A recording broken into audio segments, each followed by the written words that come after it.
مفتی طارق مسعود کے بیانات کے لیے طارق مسعود آفیشیل کو سبسکرائب کریں۔ طارق مسعود آفیشیل۔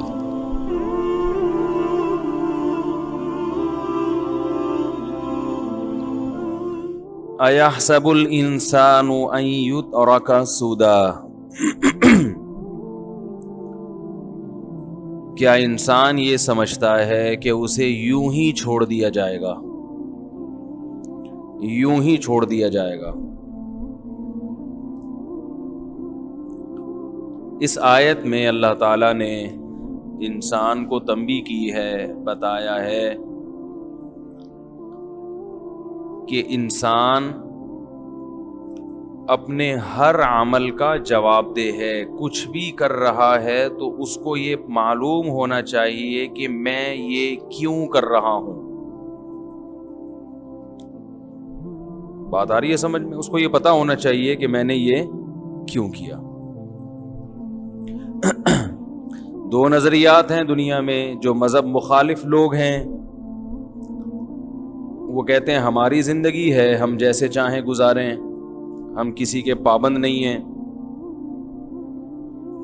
لائف کو انجوائے کرو، بس خوشیاں مناؤ۔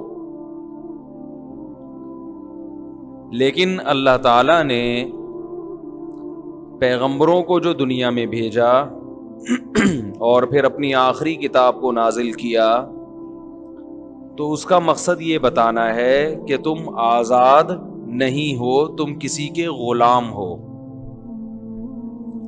پابند ہو کسی کے۔ کیونکہ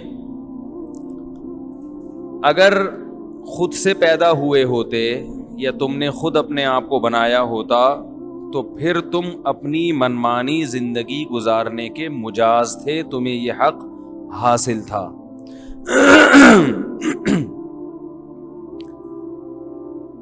لیکن تم آزاد نہیں ہو اس لیے کہ تم بنے نہیں ہو بلکہ بنائے گئے ہو، کسی نے تمہیں بنایا ہے۔ بننے میں بھی تم کسی کے محتاج، اور بننے کے بعد اپنی زندگی کو باقی رکھنے میں اس میں بھی کسی کے محتاج ہو۔ جب تم پیدا ہوئے تھے تو اس اللہ نے ماں کی چھاتیوں میں دودھ پیدا کیا، وہ پیدا نہ کرتا تو تم زندہ نہ رہتے، وہ اپنی قدرت سے کیا اس نے۔ پھر اس نے آسمان سے بارشیں برسائیں، زمین سے طرح طرح کے نباتات پیدا کیے۔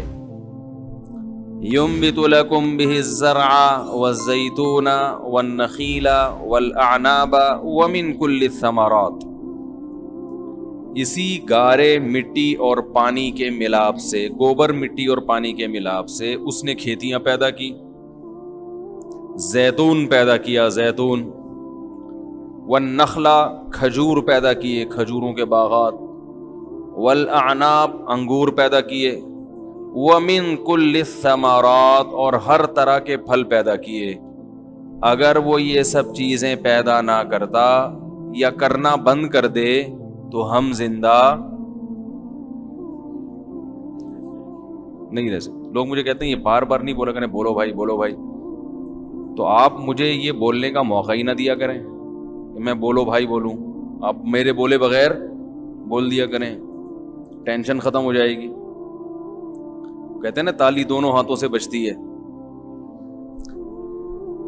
تو ينبت لكم به الزرع والزيتون، کیسا فرق ہے ان سب چیزوں میں جو پیدا ہو رہی ہیں، لیکن پیدا سب مٹی سے ہو رہی ہیں۔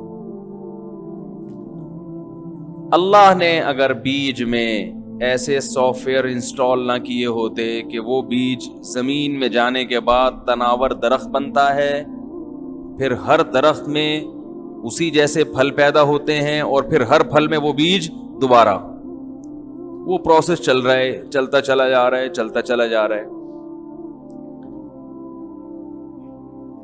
تو ہم محتاج ہیں اللہ کے ایک ایک چیز میں۔ کتنی سائنس نے ترقی کر لی، پوری کوشش کر لی کہ اللہ کے مقابلے میں آ کے کھڑے ہو جائیں، مگر اللہ کے مقابلے میں کھڑے نہیں ہو سکتے۔ وہ سائنسدان خود مر جاتا ہے بیچارہ، ڈاکٹر خود مر جاتا ہے، حکیم خود مر جاتے ہیں، جو لوگوں کو خوشیاں بانٹ رہے ہوتے ہیں وہ ٹینشنوں میں مر جاتے ہیں، نفسیاتی ڈاکٹر جو پاگلوں کا علاج کرتے ہیں بعض دفعہ خود پاگل ہو جاتے ہیں۔ یہ سب اس کی علامتیں ہیں کہ ہم فقیر ہیں، محتاج ہیں، اللہ کے آزاد نہیں ہیں۔ تو ایک لفظ میں استعمال کرتا ہوں فنٹر گیری، جس پہ بعض لوگ خوش ہوتے ہیں، بعضوں کو تکلیف ہوتی ہے کس قسم کے الفاظ استعمال کر رہے ہیں بھائی۔ فقیر آدمی زیادہ فنٹر بنے تو اس پہ سوٹ کرتا ہے یہ؟ بھائی ایک سیٹ ہو، چلو وہ تکبر کے ساتھ گھوم رہا ہے، چلو اللہ نے دولت دی ہے تو وہ اس کو دکھا رہا ہے۔ ایک فقیر ہے، ایک محتاج ہے، ہر چیز میں آپ کا محتاج، پھر وہ آپ کے سامنے فنٹر بنے تو آپ بولو گے تو پاگل اور بیوقوف ہے۔ ایک بھیکاری آپ کے گھر پہ آیا، یہ سب باتیں میں اپنے بارے میں اور آپ کے بارے میں، ہم سب ایک ہی جیسے ہیں اس میں، ہم اپنے آپ کو فقیر ماننے کے لیے تیار نہیں ہیں۔ زبان سے مسلمان یہ کہہ دیتا ہے کہ ہم اللہ کے محتاج ہیں، اللہ کا فضل ہے تو بھائی چل رہے ہیں۔ تو بھائی جب تو اللہ کا محتاج ہے تو تیرے عمل سے تو کہیں نہیں لگتا کہ تو اپنے آپ کو اللہ کا محتاج سمجھتا ہے، لگتا ہے کہ تم سے بڑا فنٹر مارکیٹ میں پیدا ہوا ہی نہیں ہے، کچھ مان ہی نہیں رہا، کچھ عمل ہی نہیں کر رہا اس کی باتوں پہ۔ ہماری مثال اس بھیکاری کی ہے۔ ایک بھیکاری کسی سیٹ صاحب کے پاس گیا اور کہنے لگا اللہ کے نام پہ 10 روپے دے دو۔ 10 کا نوٹ بھی لگتا ہے اب ختم ہو جائے گا، ویسے تو 10 کا نوٹ تو میرے خیال ہے ختم ہو گیا نا، نہیں ہوا ابھی، ہونے والا ہے۔ 5 لاکھ کا نوٹ آئے گا اب انشاءاللہ۔ معیشت جس سپیڈ کے ساتھ گر رہی ہے، ان قریب 5 لاکھ کا نوٹ آنے والا ہے۔ تو